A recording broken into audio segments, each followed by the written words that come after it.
Hello, this is Chris Bentson, and it's time for another resource minute. Today's topic, Orthodontic Valuation Data Trends. To look at that, we're going to look at the data from valuations that we did in 2023.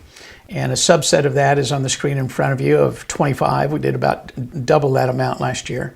But two things to point out in this subset of our data. One is the overhead rate.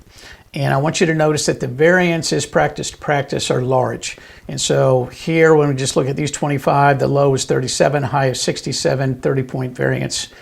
Overhead's super important because it dictates profit and value. And when we look at value as a percentage of collections, you can see that the variance is almost double that, 62 percentage points. And so the takeaway here is if you see one practice, you've seen one practice. They're all different. And that's why we do valuation studies when you want to sell one, when you want to buy one, when you bring a partner in. Very important not to just use rules of thumb, because somebody is going to get on the short end of the stick usually, because there's so much difference practice to practice. So that's the takeaway for there. If you want to just kind of get a summary of what I just showed you, this is the average of the practices that came through Benson Copland Associates last year.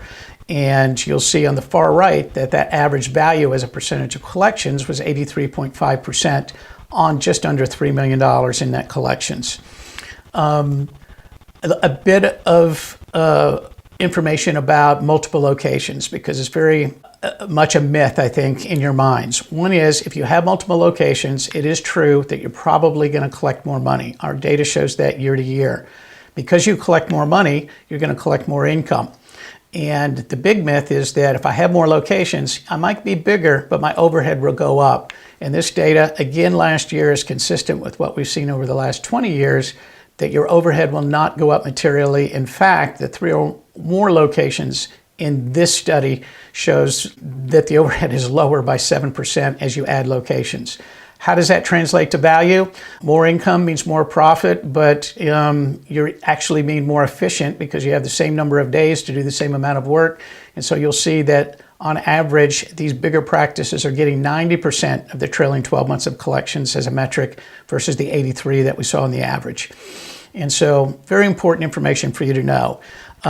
Lastly, just to sum things up on the numbers from last year on valuations, a bit of perspective. It's always good to take a step back and look at, where were things, 10 years ago, where are they today?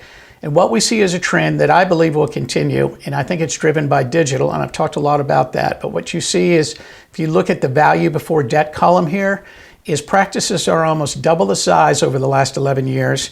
They're more profitable and they're valuing higher. I really do think that's because you can see more patients in the same amount of time with fewer visits, and you can see them at an equivalent overhead. That's the story of the future. It's a bright one for orthodontics. To finish up this resource minute, we want to invite you to see us in New Orleans.